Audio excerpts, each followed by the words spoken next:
Hello students, welcome to Abhimanyu IAS. I am Rajdeep Chandrakar. आज की class में हम लोग डिस्कशन करने वाले मेंस आंसर राइटिंग के बारे में। तो स्टार्ट करने से पहले सबसे पहले एक चीज़ जो मैं क्लियर करना चाहता हूँ इस वीडियो से के रिगार्डिंग कि जो भी स्टूडेंट्स 2025 का अटेम्प्ट दे रहे हैं इस बार, उनके लिए ये वीडियो अभी नहीं है।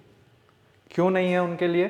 क्योंकि आपका जो लास्ट का 2 मंथ्स है, मार्च ख़त्म होने वाला है, अप्रैल और मई जो बचा हुआ है, इसमें आपको पूरा फोकस प्रीलिम्स पे देना है। तो आप सबसे पहले इस वीडियो को ना देखें, है ना। आप अभी अपने दिमाग में सिर्फ एमसीक्यू के पॉइंट ऑफ व्यू से आपका पूरा का पूरा ओरिएंटेशन होना चाहिए। सिर्फ क्वेश्चन प्रैक्टिस आपको अभी प्रीलिम्स का करना है। अभी आप मत करिए ये मेंस के पॉइंट ऑफ व्यू से मत सोचिए ऑप्शनल कैसे प्रिपेयर होगा, ऐसे राइटिंग कैसे होगा, ये सब अभी सोचने का टाइम नहीं है। ठीक है, अभी आपने करना है एमसीक्यू सॉल्विंग बस। तो अब हम बात करते हैं जो स्टूडेंट्स 2026 में देंगे अटेम्प्ट, उनके लिए कैसे मेंस आंसर राइटिंग के पॉइंट ऑफ व्यू से हमें प्रिपरेशन करना है ना। कैसे स्टार्ट करना है, किस लेवल पे अभी आप हो, किस लेवल पे 2025 के स्टूडेंट्स हैं, ये सारे चीज़ों पे हम थोड़ा सा डिस्कशन करेंगे जब मेंस आंसर राइटिंग के पॉइंट ऑफ व्यू से देखेंगे।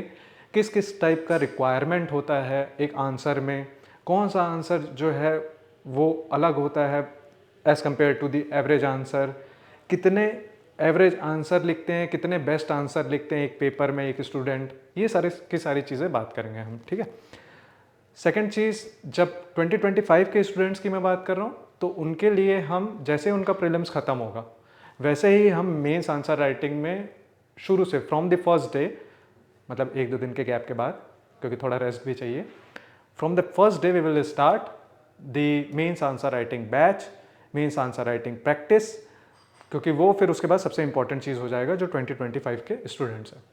तो अगर हम 2026 के स्टूडेंट्स की बात करें, यूजुअली जिनको 26 में देना होता है वो पहला अटैम्प्ट जिनको देना होता है वो क्या करते हैं, 25 में कोचिंग स्टार्ट करते हैं और उसके बाद जैसे ही कोचिंग ख़त्म हो रहा होता है वैसे ही वो अटैम्प्ट में बैठ जाते हैं। जो कि अगर आपका पहले से बैकग्राउंड नहीं है, अगर आपने पहले प्रिपरेशन नहीं किया है, अगर आपका बैचलर ऑफ आर्ट्स नहीं है तो थोड़ा सा टफ जाता है, फर्स्ट अटैम्प्ट जो है वो टफ जाता है। तो हमें 2-3 चीज़ समझने की ज़रूरत है। सबसे पहले 1 ईयर ऑफ कोचिंग में क्या सिनेरियो होता है। अगर आप 1 ईयर ऑफ कोचिंग देखते हो, एक नॉर्मल स्टूडेंट की अगर हम बात करें, जो कि 80-90% ऑफ द स्टूडेंट्स के साथ यही होता है, मेरे साथ भी यही हुआ था। ठीक है, हमें क्या लगता है, हमने क्लासेस कर ली, हमने ऑप्शनल की भी क्लासेस कर ली, हमने टेस्ट भी दे दिए, तो हमारा प्रिपरेशन हो गया है। लेकिन जिस टाइम पे हम कोचिंग कर रहे होते हैं, हार्डली उस टाइम पे रेगुलरली हमें टाइम मिलता है आंसर राइटिंग प्रैक्टिस करने का। और जब तक आप आंसर राइटिंग के लिए प्रिपेयर्ड नहीं है, आप फुल्ली एग्ज़ाम के लिए प्रिपेयर्ड नहीं है। सबसे पहला चीज़ तो ये है।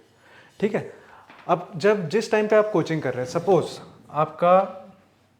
आपका कोई बैकग्राउंड नहीं है इससे पहले यूपीएससी का, कि मतलब आपको पॉलिटी फर्स्ट टाइम आप पढ़ रहे हैं after school, economy first time पढ़ रहे हैं, science and tech first time पढ़ रहे हैं। ठीक है, तो ऐसे ऐसे बहुत सारे सब्जेक्ट्स होंगे। जैसे अगर हम 7-8 सब्जेक्ट्स में डिवाइड करते हैं, मेजर सब्जेक्ट्स अगर लेते हैं, पॉलिटी हो गया आपका, हिस्ट्री हो गया, ज्योग्राफी हो गया, इन्वायरमेंट हो गया, इकोनॉमी हो गया, साइंस एंड टेक हो गया। जब मेंस में आएंगे तो एक बहुत इंपॉर्टेंट पेपर एथिक्स हो गया। ठीक है, इससे रिलेटेड एक पेपर चलेगा आपका ऐसे। ये सारे के सारे को कंपाइल करके इस फॉर्मेट में आप चलोगे। अब किसी का अगर कोई साइंस बैकग्राउंड का, उससे लगता है कि मेरा साइंस एंड टेक ठीक है, चलो एक सब्जेक्ट आपका ठीक है। कोई इकोनॉमी बैकग्राउंड, इकोनॉमी ठीक है। कोई ज्योग्राफी में मास्टर्स, ज्योग्राफी इन्वायरमेंट। अब जो आर्ट्स वाले होते हैं उनका यूजुअली ये वाला एरिया थोड़ा सा प्रिपेयर्ड होता है। नॉन आर्ट्स बैकग्राउंड, या पहले से अगर आप प्रिपरेशन नहीं कर रहे हो, पहले से आपने एनसीईआरटी पढ़ी नहीं है, तो आपके लिए सारे के सारे टॉपिक्स नए हैं। ठीक है, ये तो मान रहे हो आप लोग। अब 1 ईयर के कोचिंग में क्या हो रहा है, अगर आप फर्स्ट मंथ में आपका पॉलिटी चल रहा है, यहां पर आपने अगर स्टार्ट कर दिया answer writing from the first day itself, कोई मतलब है इस बात का? नहीं होगा मतलब, इस बात को मानिए। क्योंकि अगर आपका फर्स्ट डे क्लास हुआ और उसी दिन में अगर आपको बोल दो कि नहीं, आपके लिए आंसर राइटिंग सबसे ज़्यादा ज़रूरी है, आप आज ही से स्टार्ट कर दो, जो भी मैंने क्लास में पढ़ाया है उसके बेसिस पे आप पॉइंट्स जनरेट करके आपको आंसर लिखना है, कोई फ़ायदा नहीं है। until and unless you have sufficient command in all the subjects, वो एंगल्स बनाना बहुत मुश्किल हो जाता है किसी भी आंसर में। आंसर में जब डिस्कशन टाइप के क्वेश्चन आते हैं, जब एनालाइज टाइप के क्वेश्चन आते हैं, आपको अलग अलग एंगल्स में सोचना होता है, आपको अलग अलग डायमेंशंस में सोचना होता है। वो डायमेंशन जब तक आपके पास ये सब्जेक्ट्स प्रिपेयर नहीं होंगे, आप कैसे लेके आओगे वो dimension? First class, first month, first 2-3 months में आपको वो डायमेंशन लाना मुश्किल हो जाएगा, until and unless you have not read all the NCERTs, until and unless you have attended few of the classes। अगर आप कोचिंग कर रहे हैं, अगर आप सेल्फ स्टडी कर रहे हैं, तब भी आपके लिए बहुत इंपॉर्टेंट सिनेरियो हो जाता है कि आप थोड़ा सा फेयर अमाउंट ऑफ कमांड तो ले आओ बाकी सब्जेक्ट्स में, तब आप फिर उसके बाद जनरेट करोगे पॉइंट्स। तो एकदम फर्स्ट ईयर जो कोचिंग इंस्टीट्यूट में आते हैं बच्चे और उसके बाद टेस्ट देते हैं तो डिमोटिवेट हो जाते हैं। पहला चीज़ तो ये होता है, डीमोटिवेट नहीं होना है सबसे पहली बात। अब आंसर राइटिंग स्टार्ट कब करना है? अगर आपने मान लो 2-3 मंथ्स आपको हो गए हैं, आपका नोट मेकिंग चल रहा है प्रॉपरली, उसके बाद आपको थोड़ा अब एंटर करना है आंसर राइटिंग में, है ना? कैसे एंटर करना है? आंसर राइटिंग कुछ अलग फंडा नहीं है उसका। आपको एक चीज़ समझना है सबसे पहले आंसर राइटिंग के पॉइंट ऑफ व्यू से। जैसे आपके क्लास में नोट्स बनेंगे उसी फॉर्मेट में आप आंसर लिखोगे। आप देखना, जो स्टूडेंट अच्छे से नोट्स प्रिपेयर कर रहा है, क्लास में हो गया, उसे रेगुलरली अपडेट कर रहा है करंट अफेयर्स के साथ, उसके साथ आर्टिकल्स को पढ़ रहा है, न्यूज़पेपर पढ़ रहा है, ठीक है, मटेरियल जो कोचिंग इंस्टीट्यूट से मिल रहा है वो पढ़ रहा है, एनसीईआरटीज़ पढ़ रहा है, कोई रेफरेंस बुक्स पढ़ रहे हैं, तो वो सारे के सारे चीज़ों को जब हम देखते हैं, उसको जब इंटीग्रेट करता है तो एक बहुत अच्छा आंसर राइटिंग चलने लगता है आपका, ठीक है। अब कैसे करना है इस चीज़ को?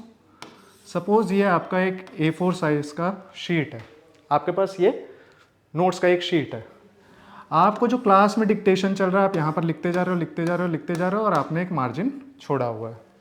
मार्जिन में आप क्या करोगे, जो भी एडिशनल आपको इन्फॉर्मेशन मिल रहा है आप उसमें ये सारे के सारे चीज़ बाद में ऐड ऑन करने के लिए ये मार्जिन आपने छोड़ रखा है।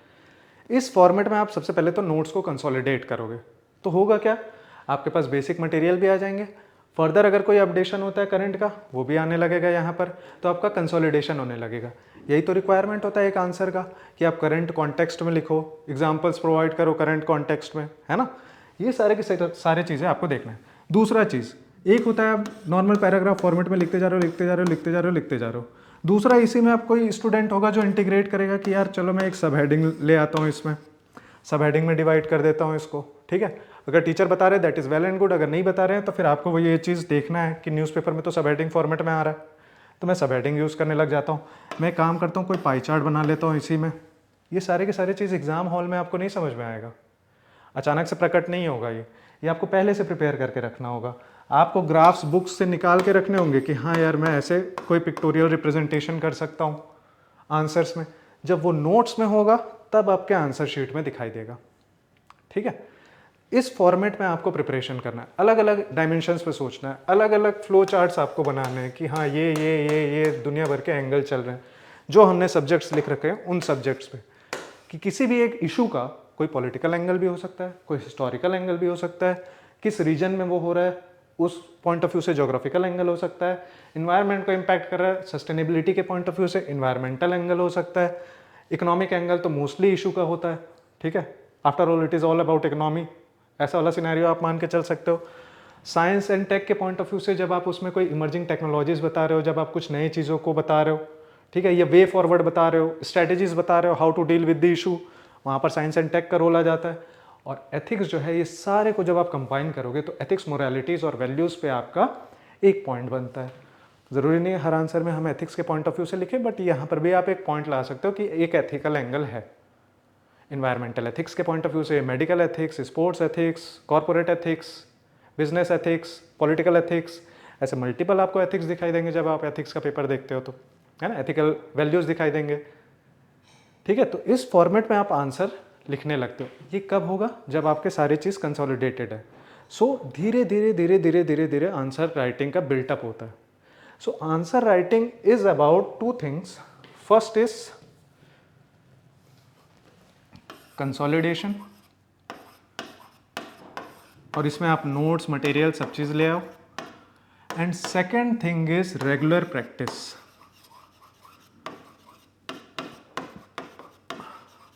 अब रेगुलर प्रैक्टिस का क्या सिनेरियो, 2 स्टूडेंट का आप केस स्टडी ले लो इसमें, ठीक है।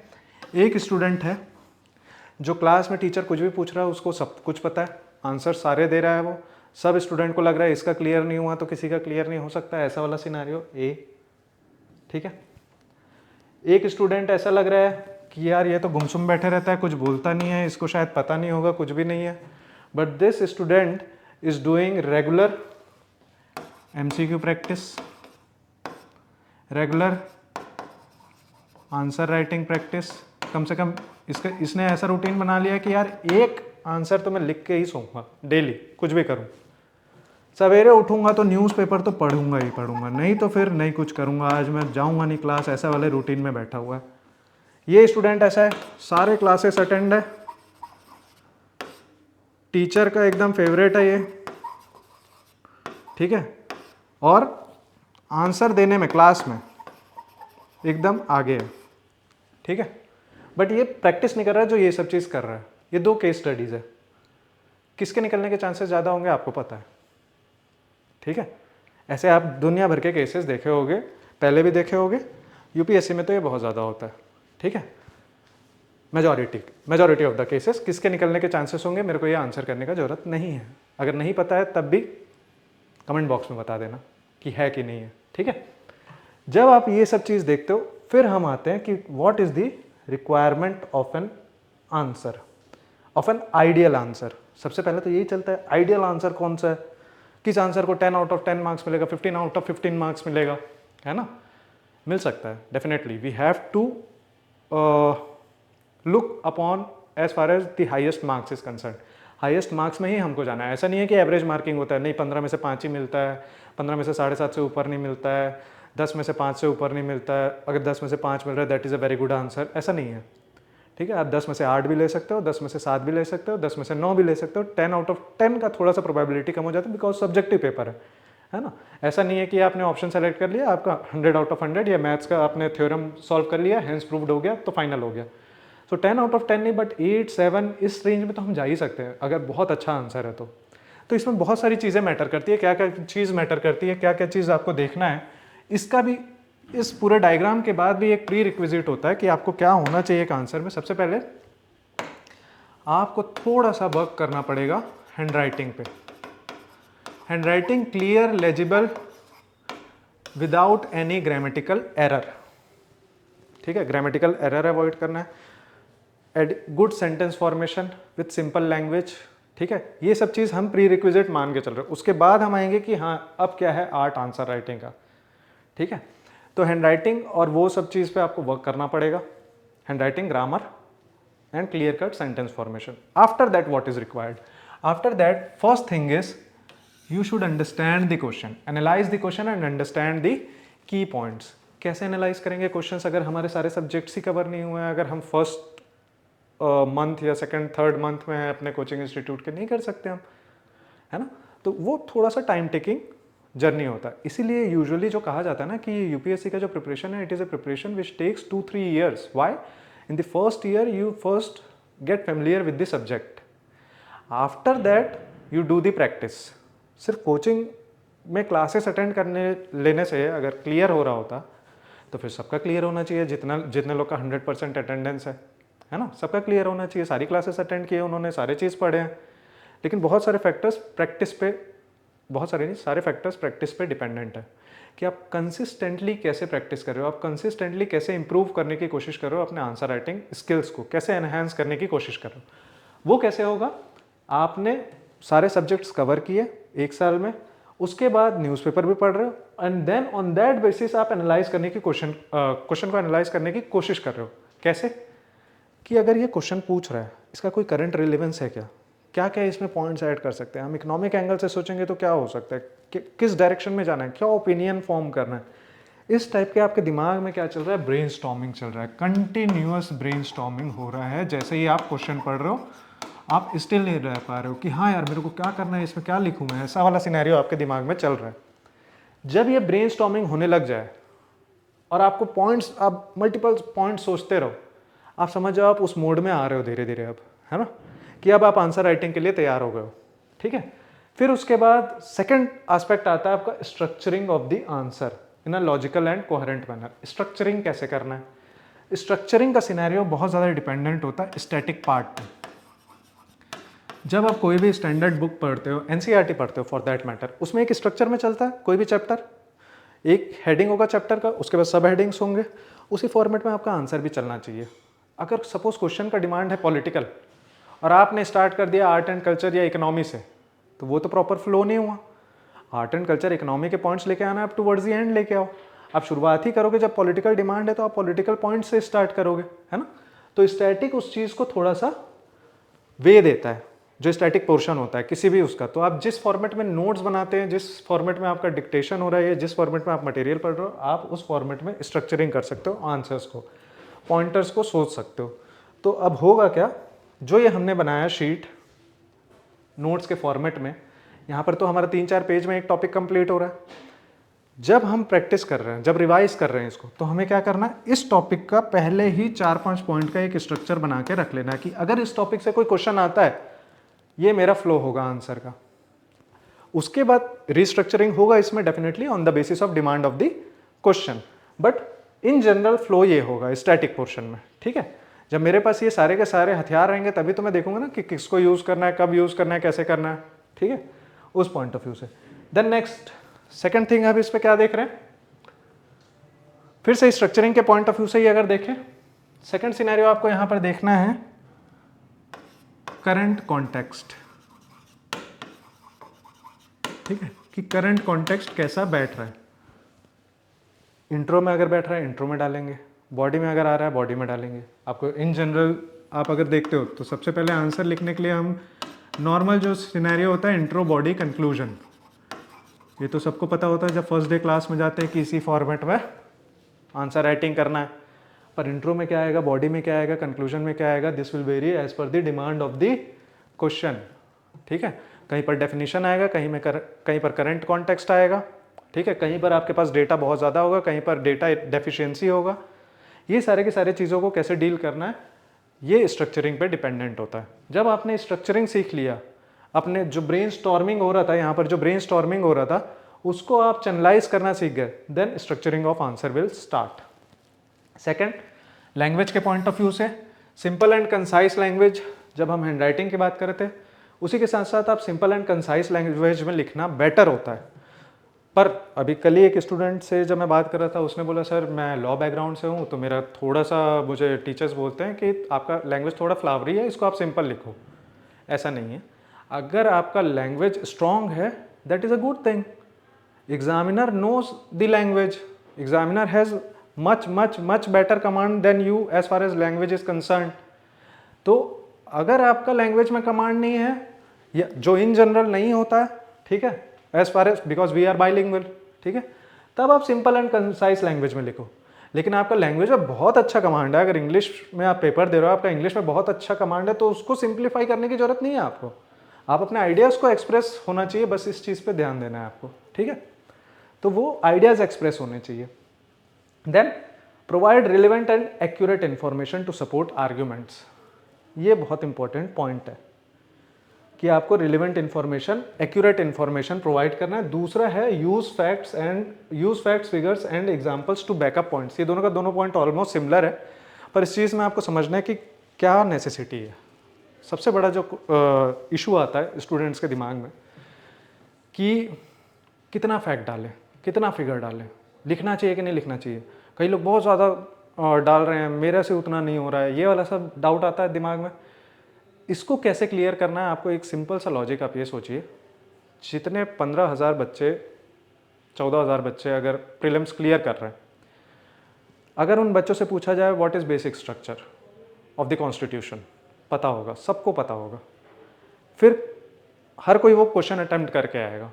अब कहाँ पर डिफरेंस आएगा, प्रेजेंटेशन में डिफरेंस आएगा, क्या एग्जाम्पल्स प्रोवाइड कर रहे हैं उसमें डिफरेंस आएगा, क्या फैक्ट्स एंड फिगर्स दे रहे हैं, किस जजमेंट के बारे में लिख रहे हैं, कैसे स्ट्रक्चर कर रहे हैं अपने आंसर को, ये सारे चीज़ डिफरेंस क्रिएट करेंगे। It is hardly about knowledge then. होता क्या है, जब हम बाहर से देख रहे होते हैं ना पेपर को, तो ऐसा लगता है यार ये पेपर टफ है, 2-3 क्वेश्चन बाउंसर आ गए। जब आप एग्जाम हॉल में बैठ के जब पेपर देख रहे होते हैं ना, आपको पता होता है कि मोस्टली स्टूडेंट्स 15,000 में से नहीं में 10,000 स्टूडेंट्स को सारे क्वेश्चन के आंसर इन जनरल उनके दिमाग में चल रहे होते हैं। Then it is about writing the answer on that thing. ठीक है, it is never about deficiency of facts, it is how to represent those facts. और वो फैक्ट्स को रिप्रेजेंट आप तभी कर पाओगे जब आप यहाँ नोट्स में उसको कंसोलिडेट कर रहे हो, जब आप उसको इस फॉर्मेट में प्रैक्टिस कर रहे हो। ये आपको एग्जाम हॉल में नहीं पता चलेगा, ये मैं 100% गारंटी दे रहा हूँ। एक दो क्वेश्चन में कर लोगे, हर क्वेश्चन में नहीं कर पाओगे until unless you are practicing this, until unless you are regularly looking at these things कि हाँ यार ये चीज़ मेरे आंसर में होना चाहिए। मुझे अगर मैं पॉइंट्स बोल रहा हूँ तो मुझे कुछ एग्जाम्पल प्रोवाइड करना है to substantiate my point, to provide support to my arguments. अगर मैं आर्गूमेंट दे रहा हूँ तो उसमें मेरे को सपोर्ट प्रोवाइड करना है, वो मैं कैसे प्रोवाइड करूँ? उसके लिए एग्जाम्पल्स, फैक्ट्स नेसेसरी है, रिपोर्ट्स नेसेसरी हैं। वो आप कब कर रहे हो? जब आप करंट अफेयर्स पढ़ रहे हो। यहाँ पर जो अपडेशन कर रहे हो ये इंपॉर्टेंट होता है, इसीलिए नोट मेकिंग बहुत इंपॉर्टेंट एक्सरसाइज है whenever we talk about answer writing. ठीक है, then next thing is stay focused and avoid deviating from the topic. ये देखो ये होता है जब आप मेंस में जब आप बैठोगे, उससे पहले भी होगा, जब टेस्ट सीरीज़ में जब आप दे रहे होगे तभी पता चल जाएगा। टेस्ट सीरीज़ में तो ये भी होगा आपके साथ कि आप जब शुरुआत के एक दो टेस्ट में फुल जोश में, और उसके बाद ऐसा होगा कि 20 में से 12 क्वेश्चन अटेम्प्ट करके आ रहे हैं, और उसके बाद ऐसा होता है कि 2 महीने बाद फिर जाते ही नहीं है देने के लिए। ठीक है, यूजुअली दैट्स वाई जो फर्स्ट थिंग मैंने लिखा था it is about regular practice, मतलब कंसिस्टेंसी पे डिपेंडेंट होता है टोटल। आप अगर कंसिस्टेंट हो तब इस चीज़ का फ़ायदा है, अगर आप कंसिस्टेंट नहीं हो कोई फ़ायदा नहीं है, सिंपल एज दैट, कोई उसमें सेकंड थॉट नहीं है। ठीक है, तो आप तभी उस पर फोकस हो सकते हो, टॉपिक से डिविएट नहीं हो सकते हो when you are consistently practicing on that topic, on दो सब्जेक्ट्स। ठीक है, जहाँ पर आपका वीकनेस है उस सब्जेक्ट्स में, तब जाके आप कंपटीशन में बनते हो। ये नहीं है कि आप कंपटीशन में मुझे सब पता है, मुझे सब आता है, ये वाले फॉर्मेट में तो कभी रहना नहीं है, इस भ्रम में नहीं रहना कभी। ठीक है, इल्यूजन में नहीं रहना। Then articulate ideas clearly and effectively. When this happens, articulation of ideas happens when you are regularly practicing those things, है ना।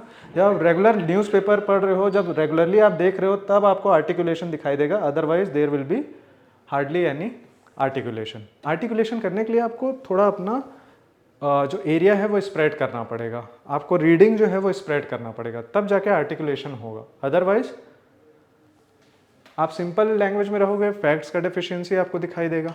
ठीक है, तो ये सिनेरियो आपको देखना है। Then use facts and figures, we have already seen कि कैसे फैक्ट्स और फिगर्स को यूटिलाइज करना है। अब ये कैसे करना है, इसके लिए हम रेगुलरली टॉपिक वाइज देखते जाएंगे कि कैसे करना है। ठीक है, क्योंकि अगर मैं हवे में बात करूं कि आपको इन्वायरमेंट में ये रिपोर्ट कोट कर देना चाहिए, आपको इकोनॉमी में वो रिपोर्ट कोट कर देना चाहिए, इसका कोई फ़ायदा नहीं है। ठीक है, कैसे कोट करना है उसका मैं 2-3 एग्जाम्पल दे सकता हूँ। ठीक है, और एग्जाम्पल से आपको समझ में आ जाएगा कि हाँ इस फॉर्मेट में हम कोट कर सकते हैं। तो थोड़ा सा एक बार जिनका हो चुका है, जो पढ़ चुके हैं, वो एक बार ध्यान देंगे कि सपोज वेस्टर्न इन्वायरमेंटल सस्टेनेबिलिटी पे क्वेश्चन आता है, या फिर इन्वायरमेंटल इम्पैक्ट असेसमेंट में क्वेश्चन आता है, या फिर जियो फिजिकल फिनोमिनन पे क्वेश्चन आता है लैंडस्लाइड से रिलेटेड। ठीक है, ये सारे के सारे टॉपिक आपके सिलेबस के पार्ट हैं, कुछ ज्योग्राफी के, कुछ इन्वायरमेंट के। ठीक है, तो आप लैंडस्लाइड के बारे में लिखते हो, आप इंसिडेंट्स के बारे में लिखते हो, लैंडस्लाइड में ये होगा, mass movement of rock debris होगा, डिफॉरेस्टेशन के चलते इंक्रीज हो जाएगा, दुनियादारी, आपने सारा चीज़ लिख दिया। अब उसके बाद फिर आप क्या लिखोगे, आप थोड़ा सा हिस्टोरिकल बैकग्राउंड दोगे along with the current context. कैसे? वायनाड में लैंडस्लाइड हुआ और इसके बारे में पहले ही 2 कमिटीज़ ने रिकमेंडेशन दिया था, माधव गडगिल एंड के कस्तूरी रंगन कमिटीज़ ने। अब फैक्ट कैसे हो रहा है, पहले तो माधव गडगिल, और जैसे ही आप के कस्तूरी रंगन का नाम लेते हो वैसे ही आपका थोड़ा सा फैक्ट स्टार्ट हो गया। फैक्ट है वो, है ना, it is a fact that they gave recommendation as far as ecologically sensitive areas are concern. कितना % एरिया बोला, किस एरिया में बोला, वेस्टर्न घाट्स के किस एरिया में बोला, ऐसे ऐसे करके धीरे धीरे फैक्ट्स एनहेंस होते जा रहा है। उसको मॉडरेट फॉर्म में आपको लिखना है, उस फैक्ट को सपोर्ट कर। आप जो आर्ग्यूमेंट दे रहे हो कि नहीं डिफॉरेस्टेशन नहीं करना चाहिए, उससे लैंडस्लाइड होगा, उस सेंटेंस के लिए आप प्रोवाइड करोगे कि माधव गडगिल कमेटी और के कस्तूरी रंगन कमेटी ने भी यही बोला था कि भाई डिफॉरेस्टेशन मत करो वेस्टर्न घाट्स एरिया में, नहीं तो होगा लैंडस्लाइड। और क्योंकि लोगों ने नहीं सुना, गवर्नमेंट्स ने नहीं सुना, तो हो गया लैंडस्लाइड।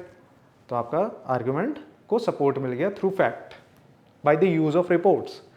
ऐसे ऐसे करके आपको आर्ग्यूमेंट्स को सपोर्ट देते जाना है। ठीक है, तो इसी चीज़ का प्रैक्टिस है आंसर राइटिंग। कुछ भी डाउट है कि आंसर राइटिंग के फॉर्मेट से रिलेटेड या फिर when to start, where to start. तो इससे रिलेटेड कोई भी डाउट है तो आप नंबर्स पे, दिए हुए नंबर्स पे कॉल करिए, कमेंट बॉक्स में बताइए कि और आपको किस टॉपिक से रिलेटेड इश्यूज हैं। We will come up with that topic. Okay.